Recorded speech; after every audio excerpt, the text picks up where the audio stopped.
what's happening in Ukraine, what's happening in Austria, what's happening in Turkey, and all this stuff, we're on the verge of war. So my English teacher points out there was stage 1 and stage 2. So there was capitalism. Stage 1 was socialism.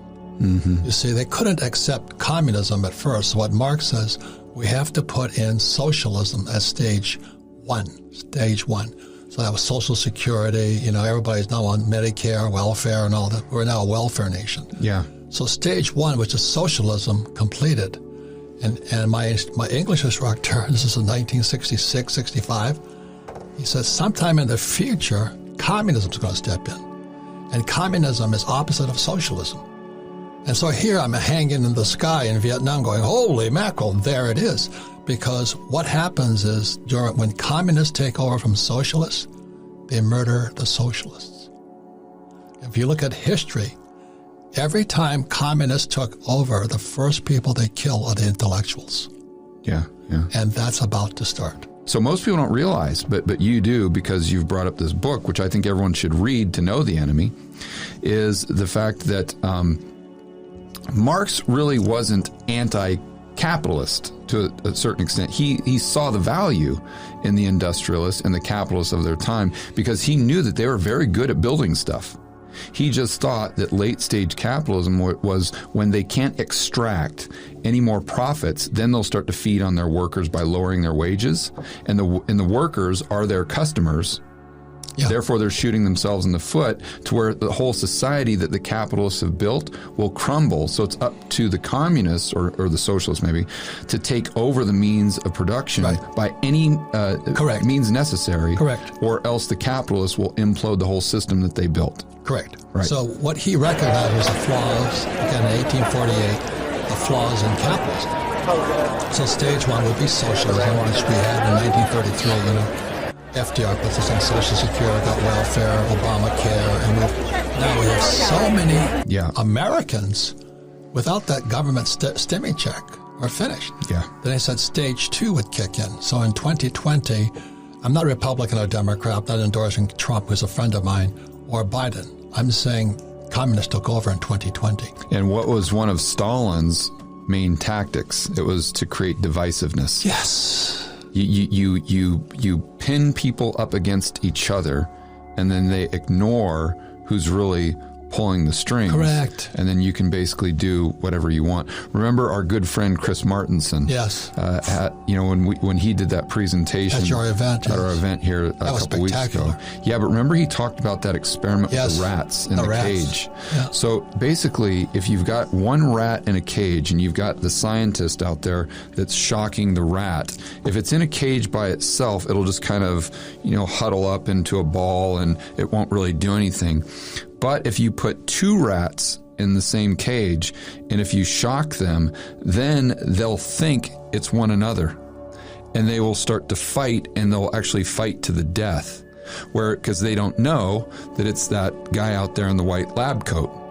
And so it's kind of this I forgot what the exact experiment was called, but we can see that playing out right now in the United States, where the media and the central planners and social media especially is trying to make us even more and more divisive, and then we, the average Joe, look around and we aren't sophisticated enough or have the education to understand all of these things at play, like that's going to be in your book here, and so we look at everyone else out there and we say, oh, it must be that person that's wearing a mask, or, oh, it must be that person that's not wearing a mask. And then we start to really fight, or it must be this Rittenhouse character, or it must be the people Black Lives Matter. Yeah, or whomever you don't like, right? Whatever side of the aisle you're on. Right. And then it just leads to more and more and more fighting. And then when you combine that with the 3 things that have historically made people go get the pitchforks and the torches, and I'm talking about food prices going up, energy prices going up, and shelter going up. Right. That creates this powder keg that can only lead to more and more social unrest. Amen. Yeah. And he wrote this in 1848, and it's written in here. Yeah. And he talks about so many things like technology, like Jeff Booth talks about the price of tomorrow. Yeah. there's going to be fewer jobs. Yeah, it's just what's bizarre about his conclusions is that he blames all of this on capitalism. Yes. When really, if you study it, it's the result of more and more central planning. Correct. Yeah. And the Fed is central planning. Oh, it's the third Federal Reserve Bank. That's the quintessential. It's the definition because they're central planning money. And the other thing that Lenin says, the way you crush the proletariat, the bourgeoisie and all this is taxes. So America was really formed in 1773. It was called the Boston Tea Party. Yeah. And now all they want to do is, I couldn't believe Biden saying, we're going to raise another $10 trillion, but it won't cost us anything. Yeah.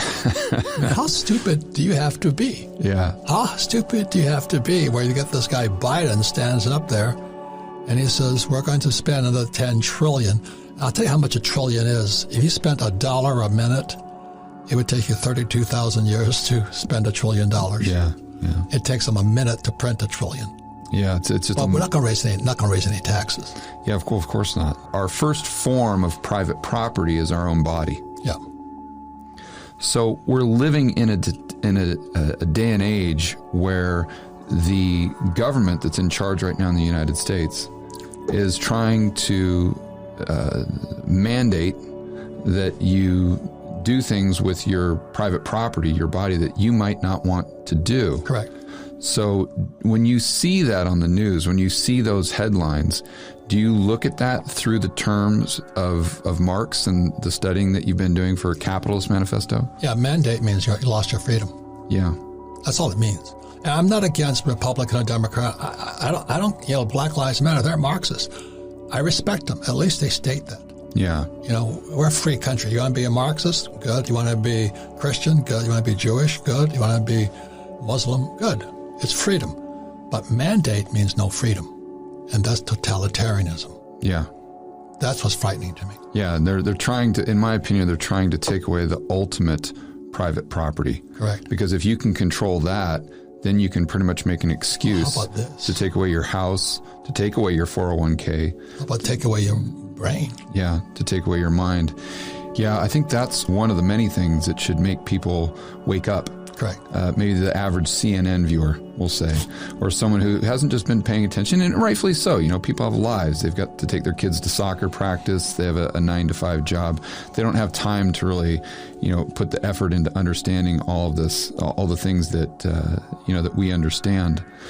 But when they really kind of start to open their eyes and see, okay, well, something doesn't seem right. I'm being forced to do all of these things, taking away the private property. I'm being forced to use particular words. The way I try to open up people's eyes to an even greater extent is ask them. I say, go back throughout history and look at the groups that have been in favor of censorship. Because right now we've got a lot of groups in the United States that are in favor of censorship, misinformation. We need to get rid of that on social media. And look throughout history, and how many times have they been the good guys? 0 times. 100% of the time, they have been the bad guys. So why should we expect that the people that are in favor of censorship today are somehow not the bad guys? And if you just kind of start looking at things just through that very simple lens, at least it would make the average Joe and Jane a little more skeptical to start asking some questions that I think need to be asked right now. Right, and that's what he says in this book here. He says that a pure communist is a very highly educated person. But as Malcolm Gladwell says, it's not your education, it's the culture you come from. And most of the highly educated people today came from poor families. Because I don't know if you ever heard it, people say, I'm the first in my family to go to college. For many people, that became the badge of honor. Oh, we're poor people, but we're going to send our kids to college. So kids today, how many trillions of dollars are in student loan debt? Yeah. We wiped out a whole generation. Yeah. That's Marxism. And we don't ever teach anything about capitalism. Yeah. And so when you look at all that going on, and our most educated, they're like Marx. They're poor people who got highly educated. They're called academic elite. Yeah. The liberal left. That's why we're in trouble, because that's what they're doing to our kids. Yeah. So we're talking about how the U.S. is becoming more and more divided and just kind of more insane by the day. And whenever I try to take it to its logical conclusion, unfortunately, I always come to one answer, and I don't like that answer, but it's war. And you're someone who is a veteran. You've been there, done that. Twice. And so do you see that as nothing is inevitable? Thank goodness. There are no certainties, there are only probabilities. But do you see us on that path, whether it's a civil war or maybe a war with China or something? I mean, do you think it can end any other way, or what do you think the probabilities are? Okay, so let me step back just a few days, okay? Because when you and Snyder were talking, I had to get a dictionary out. Yeah. But what you were saying is playing out today. It's a Eurodollar system, yada, yada, yada, yada. The European Union is crashing. So, but it's you and Snyder. But this morning, the Wall Street Journal comes up and runs this thing about what's happening in Ukraine, what's happening in Austria, what's happening in Turkey, and all this stuff. We're on the verge of war. Yeah. And what was it, The Fourth Turning said? Neil Howe wrote the book The Fourth Turning, where he is saying that we're at the end of a fourth turning right now. And I actually interviewed him, and I said, okay, Neil, we're at the end of a fourth turning. Every other fourth turning in American history has ended in war. Does that mean that, in the next probably 8 years here, that's kind of the timeline for the fourth turning ending, that we'll see a war in the United States? And he said, in a very sobering fashion, I can't predict that, but what I can tell you is that's the way it's ended every other time throughout American history. And he said every time it was also marked by a weak leader. And in my opinion, if you guys are Democrats, that's your choice and all this, but I think Biden's the weakest leader we've ever had. Yeah, and also... It's a weak leader, then war. Yeah, and also a loss of confidence in our institutions. Look what happened in Afghanistan. Yeah, right. Yeah. Holy mackerel! Yeah, that was the biggest. That was worse than what I went through in Vietnam. Yeah, and I think it did. And again, it doesn't matter whether you're on the left or the right. I think that if look at the facts, look at the institutions today that we have, whether it's the CDC or any of them out there, and I think the average American, regardless of their politics, has far less confidence in our institutions today than they had in 2019. And it's only getting worse. So we're talking about how the U.S. is becoming more and more divided and just kind of more insane by the day. And whenever I try to take it to its logical conclusion, unfortunately, I always come to one answer, and I don't like that answer, but it's war. And you're someone who is a veteran. You've been there, done that. Twice. And so do you see that as nothing is inevitable? Thank goodness. There are no certainties, there are only probabilities. But do you see us on that path, whether it's a civil war or maybe a war with China or something? I mean, do you think it can end any other way, or what do you think the probabilities are? Okay, so let me step back just a few days, okay? Because when you and Snyder were talking, I had to get a dictionary out. Yeah. But what you were saying is playing out today. It's a Eurodollar system, yada, yada, yada, yada. The European Union is crashing. So, but it's you and Snyder. But this morning, the Wall Street Journal comes up and runs this thing about what's happening in Ukraine, what's happening in Austria, what's happening in Turkey, and all this stuff. We're on the verge of war. Yeah. And what was it, The Fourth Turning said?